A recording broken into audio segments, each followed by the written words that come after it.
Thankfully, I'm joined by both Felipe and Vanessa. I'm not sure who my administrator is, who will be helping us with the PowerPoints, but here we go. Awesome. Fantastic.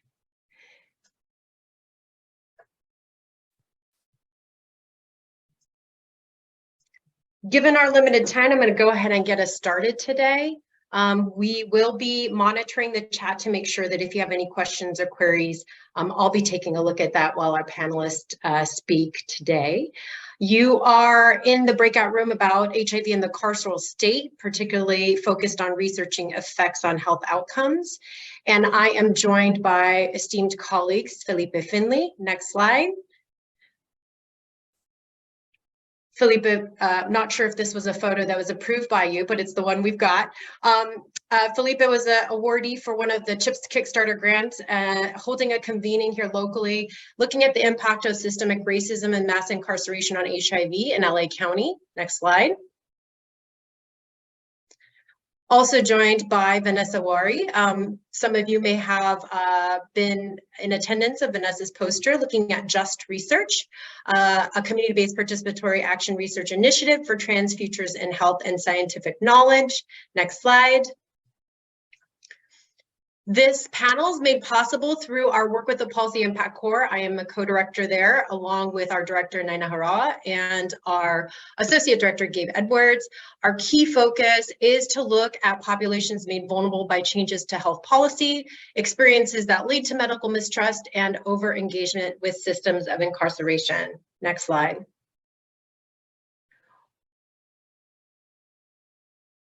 What we're hoping to do today is share broad perspectives of both sort of Felipe leading us as a representative of the CHIPS Community Advisory Board, and of course, representative of community-based and community-rooted activists.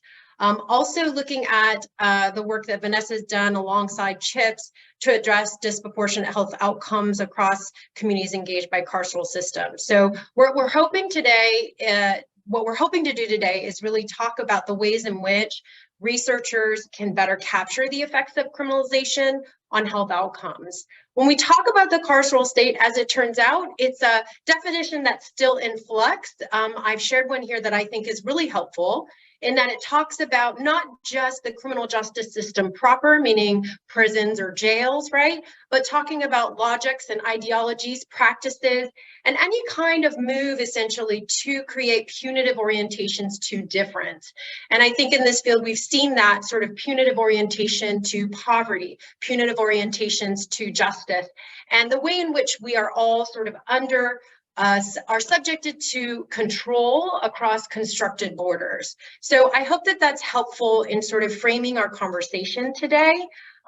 I would love to just open up to ask, perhaps Vanessa, starting with you, if you could share a little bit about your respective role and how you see the effects of the carceral system among communities that you work in.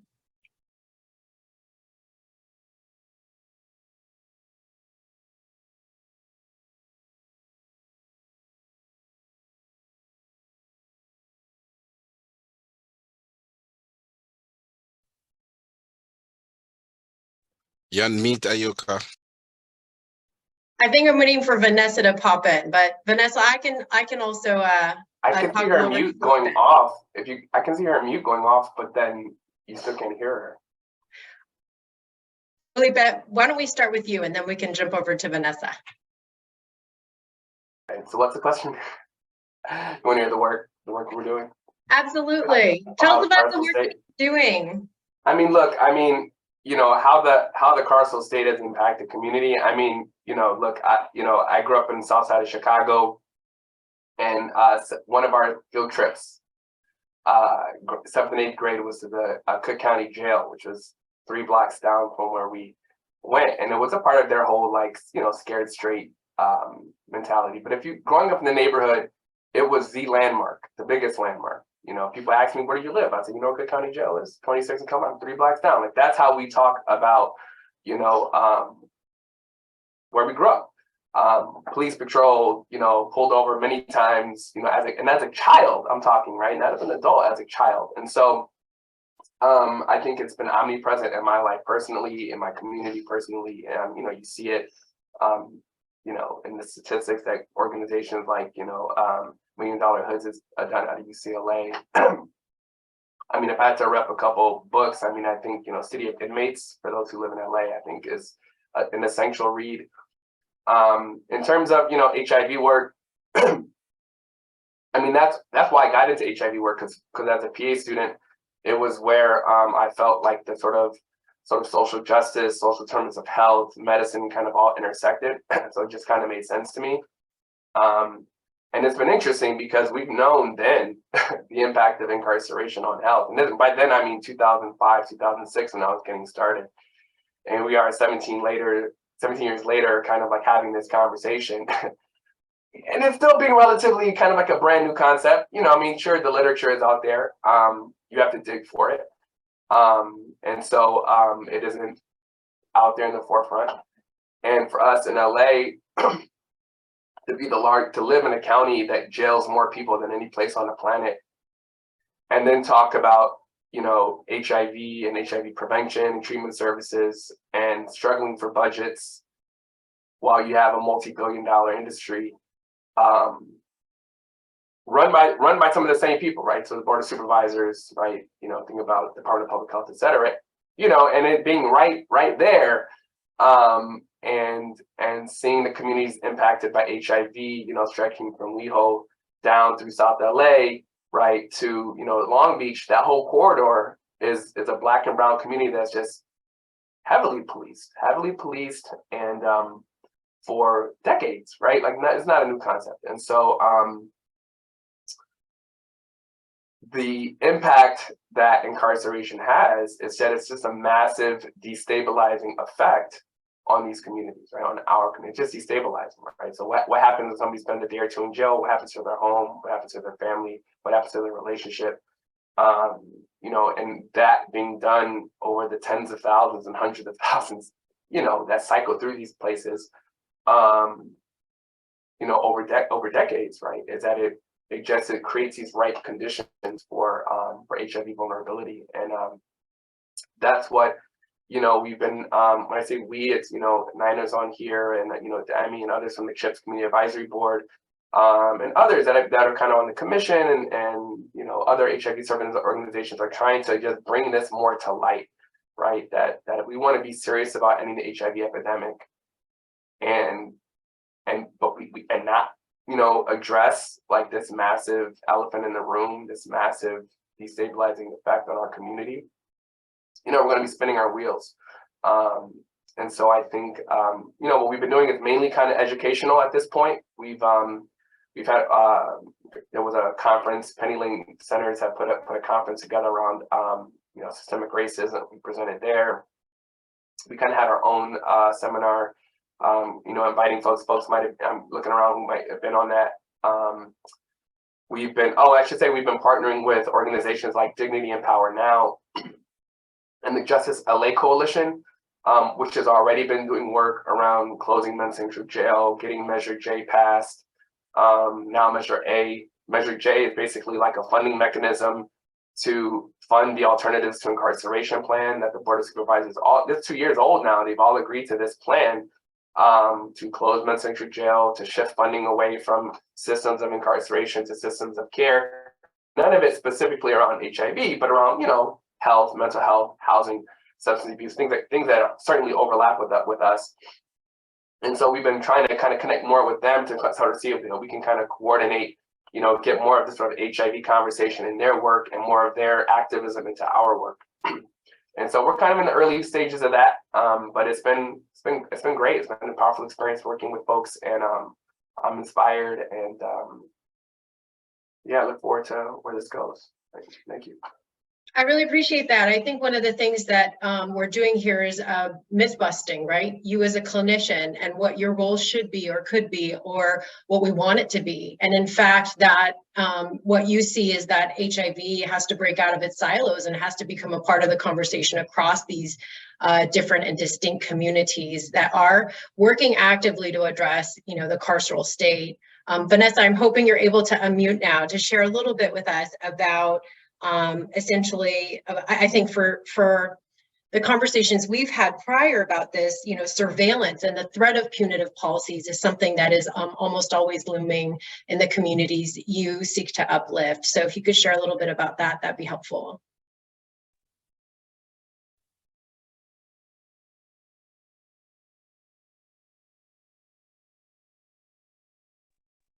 Vanessa, I wonder if you could call in on your cell. Click the arrow by your mute button. There's an arrow up, and click switch to phone audio and call that phone number while the discussion is going on. Do you see the instructions? Okay, perfect. And while we're waiting, I did just want to plug, I thought the keynote speaker was incredible. So thank y'all. I didn't know of her prior. And so I think, again, one of the things she called out towards the end was capitalism, right? Like actually calling it out. And so when we think about research, which with all the best motivations to address public health, and you still can't escape the impact of capitalism, then ask yourself, what does that mean then for a multi-billion-dollar carceral state and what impact that's having, right? So I just wanted to juxtapose that with folks here. We definitely want to hit on that, actually, Felipe. That was sort of our third segment, which is really looking at and trying to understand not just the role of systemic racism and HIV, but actually the role of all of these considerations in knowledge production. So I too am thankful for our keynote speaker this morning, because I think she brought to light a lot of different aspects of this work that I think we need to be thinking about. Vanessa, I'm hoping that you're, yes, we're good to go. So tell us a little bit about your work and tell us about how it intersects with the carceral state. Thank you so much, and thank you for everyone's patience while I worked out my technical difficulties. So my experience primarily involves working with Black and Brown transgender women in the Bay Area, and more recently from moving here to Los Angeles, working with Black trans women here in Los Angeles. And when I was thinking about your question about like my work and how it relates to carcerality, I definitely gravitate. I mean, first, immediately, there's sort of recognizing this dual-edged sword, so to speak, where we're talking about social exclusion on the basis of gender that bars participation in most fundamental ways in society that leads Black trans women to experience the disproportionate rates of like economic disparity, homelessness, and so on and so forth. And then you have from the other side coming up this policing that happens when folks find themselves experiencing homelessness or the criminalization of survival, either through sex work or through other means. So that was definitely one of the most immediate ways that I started thinking about the work that I've done. My experience is situated in community and its relationship to carcerality. And then I think as someone who has worked, primarily within HIV prevention and health education work, I think about more of the ideologies behind the work, particularly, work that emphasizes behavior has been something that I've been thinking about a lot in terms of working with Black and Brown trans women. Most of the work that they end up getting, first they have to sort of allow themselves to become a population that becomes surveilled in order to get any kind of treatment or services.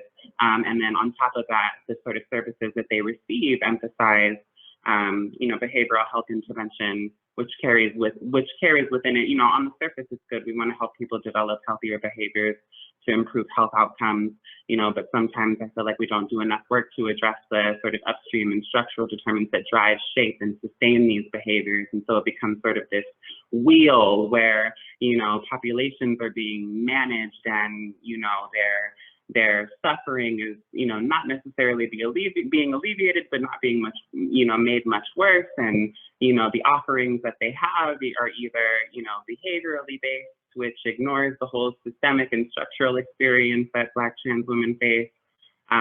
It ignores this interrelationship between being socially excluded from full participation and the health outcomes that we're seeing. So that was definitely another thing that made me think of my work in my community in relationship to carcerality. That's so helpful, because I think in a way what you're doing is peeling back the curtain and saying, let's look at what's under our skin. And that's a really tough thing to, call out and actually have a conversation about.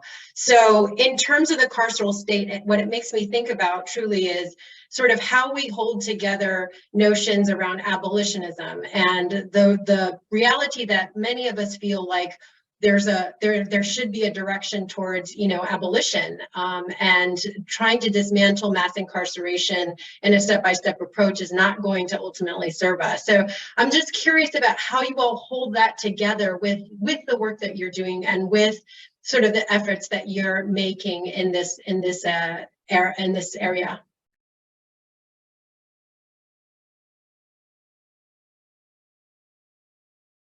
Do you have a particular order you want to just go in, or no? All right. So I'm not an abolitionist. I'm gonna say that outright. However, I do support, in the near term, abolition policies. I don't think that the logic of abolition, which in my opinion, from what I understand about abolition, just from Ruth Wilson and Miriam Kaba, like I read it all. I'm feeling it. I'm involved in the same struggles. Folks here in LA County, Dignity Power Now is an abolitionist organization, for example, Justice LA. So I'm with that. Just to be clear. But I don't think that those steps, like for example, do I think we should divest from the jails and take all that billions of dollars and give it to public health and our work? Yes. That is an abolitionist policy. Do I think it's going to happen? Probably not. And why? Is because the very essence of capitalism is just built on incarceration. Whether you want to go for chattel slavery, you want to talk about the current system of incarceration, there are economic roots to that. I mean, the way I kind of try to look at it is, I think about like the building out of the public health work, right? If you roll back the clock and say, when did public health start in the US? Or when did it start in England? It started in response to heavy industrialization in one area. Masses of working people been having to flock. They had their land stolen here. They flow to urban areas. They don't really care about the housing conditions. They just have a factory that they have to work at. There's no sanitation, there's no sewer, and then disease comes out, right? The capitalists in those areas did not care about disease until it started impacting productivity, right?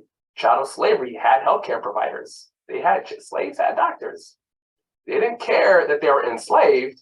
It was just that it impacted productivity, right?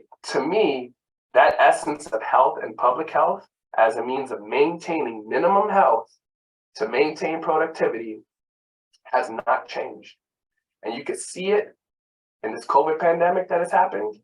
Oh, should we open up the economy or open up the economy? All the people hardest hit are Black and brown and women and service industry folks, the poorest of folks. Did you have to do research to know that was going to happen? Nah, it's like putting a ball on a mountain and letting it roll down, and you know that's exactly what's about to happen. So the question is, in my mind, is how do we get to a place where we start saying the economic system of capitalism has to go, and how does that change? Real talk, that's a revolutionary process. And that is not going to happen through policy change. No matter how hard we fight for policy change, it's not going to happen. In the short term, should we fight for these policies? Absolutely. The problem, though, is ensuring, this is where I disagree with abolitionists, is that if you say that this is the way and you lose, then people throw up their arms and say, well, damn, I tried to abolish the system, it didn't work, and I followed the abolitionist, prescription, and it didn't work, so I'm just going to say the hell with it and do my best. Or you can say, I'm going to fight like hell for these abolitionist policies, and when they fail, be like, you know what? This is what we need to do, and let's talk about that strategy. And there are revolutionary strategies that we can look at. And I'll stop with just one. If you look at infectious diseases in China, pre and post revolution, you see that they eradicated, like 65 and 75, there was an eradication of sexually transmitted diseases, for example, right? So gonorrhea, I don't know if people know this history, eradicated syphilis, gonorrhea, chlamydia, it was like virtually no cases, well documented. I mean, okay, not well documented, but it is documented. right? And they changed the economic system through revolution, right? It reversed. Socialism became capitalism once again, and sure enough, with capitalism came disease, preventable diseases. So you all know Felipe is bringing fire right now. Felipe, I'm not telling you to back down anywhere. I know, I see Vanessa shaking her head. I think there is agreement. I think folks feel what you're saying and get what you're saying. The piece that I think is most challenging for folks, particularly on the research side, is how do you operationalize this understanding that like there is no neutrality, that in fact neutrality, that the true baseline in this conversation is a failure to address, capture, or recognize the effects of the carceral state, right? And so one of the things that, like, Vanessa, if you might jump in here, give us some sense of what are the things that we can do better as researchers to capture the effects of the carceral state. What are the ways in which we can do better to account for those things? And what are the ways that we cannot completely be complicit to, right? To the point where perhaps folks do see research as another form of surveillance. So I know those are big questions, but I'd love for you to share your thoughts on that. Thank you. I'll see if I can go in some sort of order that makes sense. I think first and foremost, you know, one of the ways we can do better is by engaging more intentionally and from the beginning with the communities who are most directly affected, both by HIV as well as, you know, experiencing the carceral state. And what I mean by that is more than just coming to them after the research agenda has been set, coming to them after the question has already been formed, and seeking feedback about something that is already established, and bringing folks to the table from the beginning. When we mean from the beginning, we mean from, you know, this community-driven standpoint of developing scientific inquiry together and thinking with communities as opposed to for communities. Because I think that, you know, and certainly through my work with the Trans Studies and Research Ethics Committee and the Just Research Project, is really hoping to illustrate is the reality that, you know, subjugated and impacted communities have always been engaged in scientific inquiry, have always tested, you know, like experiments and developed evidence-based practices and interventions. And in my opinion, is evidenced by the fact that despite everything that has been put out there against us, we have not went extinct. So there's something very valuable to learn from that experience, generationally, from trans folks. And so, you know, engaging them in more than just the afterthought and more than just the facilitators, but actually as contributors to science, is what we mean by trans futures in health and knowledge. And then, oh goodness, you raised another point, Ayako, I want to make sure that I speak to. So what can we as researchers do better? But then there was a second piece that I missed. I mean, I think the best sort of reflection and what we're hoping to get at, right, is this question of like how to, and this is posed from one of our members here in this room, but how do you put the public back in public health, right? How do you make this again sort of our research efforts accountable in that way? I don't know if there's anything from my mind. Oh no, sorry, Vanessa, go.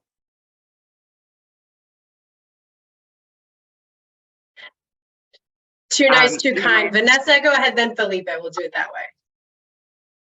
I will keep my answer short and simple. I think that it still, again, belongs with working with community, thinking with community, again, addressing sort of the broader structural determinants of health. And I think also too, I remember now too, like in the same way that, you know, some of the conversations are being held, you know, around critical race theory and, you know, thinking about critical race theory in terms of public health and this commitment to thinking through the ways our policies and practices and ideas reflect, you know, like historic and foundational racist and white supremacist ideas and thoughts. We also have to be willing to commit doing the same thing with regards to carcerality, and thinking through our own, our own politics and beliefs and standardized practices, and seeing how they reflect the same sorts of spirit and logic of carcerality.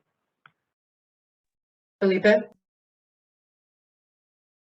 I don't know if there's anyone from Ahmad Institute on here, but I love their method of hiring. They first start, first they are the community. You need to start with that. And then when they work in communities, they create, mentorship groups and trainings and education. And based on that, folks who want to stay in this and want to look for work, and they get employment, they build careers up. And to me, that's one way of ensuring that impacted folks are leading, right? And I'm saying getting paid for it, but in terms of shaping, the institutions that currently exist, I see that as a model.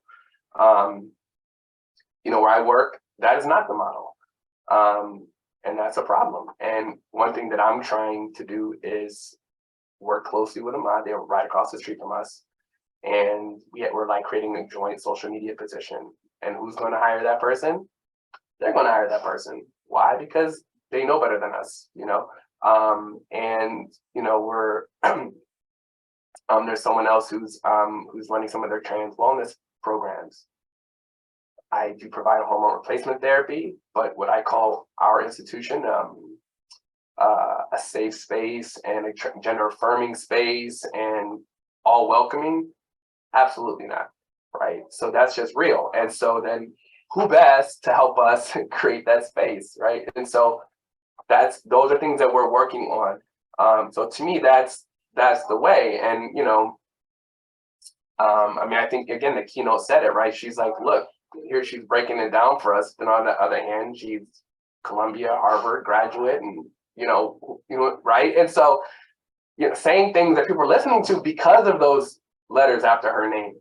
Right? Let somebody from the hood say, yo, this is the problem. Folks like, oh, whatever. Right? Even though they know firsthand, what the issues are through lived experience. And so I think just making lived experience just as valuable as a degree, It's such a important point, Felipe, because I think one of the things that we've looked at as researchers too is how we are complicit, and part of the importance of diversifying, who gets those labels, who gets to be the researcher, who gets to be the principal investigator, building the pipeline for people to be able to get into this field and to also be a part of what I would say is not knowledge production, but the formalized processes, quote unquote. And I think that the question around the carceral state, and Vanessa, you could probably speak to this too, is the very way in which employment is not an option for a lot of people who have come under heavy surveillance and have those experiences. So I don't know if you want to share a little bit about that, just sort of what can we do? Because ultimately we're all employing people as part of our research operations.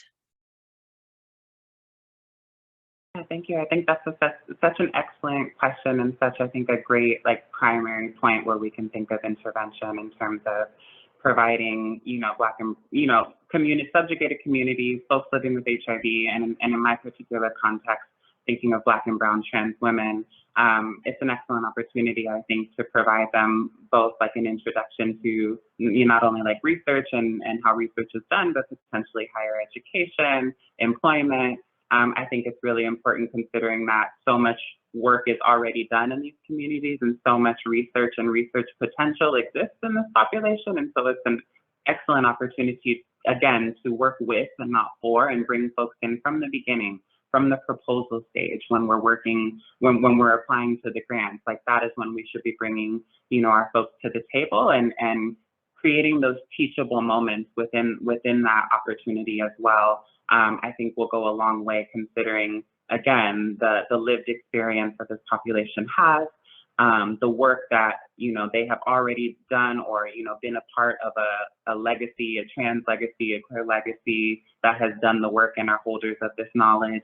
I think it just makes sense, and that's definitely one of the ways where we could address, I think, multiple determinants of health, right? If we could provide a job, if we could provide a teachable moment, and we can engage them in research that is producing something useful and beneficial for science and for the health of the population overall.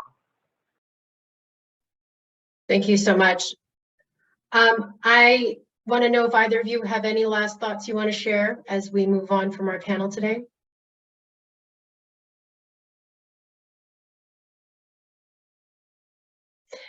Thank you to our panelists. I think you've given us a lot to think about. Certainly, I think that totally right. I know someone mentioned in the chat that essentially, the keynote speaker today teed it up for us to sort of have this follow-up conversation in a really intentional way. And I see Nina here has a tip in the chat. I think that's a perfect thing that we can do here is, if you have a moment, to just drop in the chat what it is that you do in taking into account the carceral state and the ways in which the carceral state has an effect or an impact on communities we are uplifting. I want to say that I'm always driven by watching folks do this in a way that to me feels right. And I know feelings are not important here, but they kind of are. And so, you shared, Vanessa, in your work that you ensure that community collaborations move beyond extractive policies.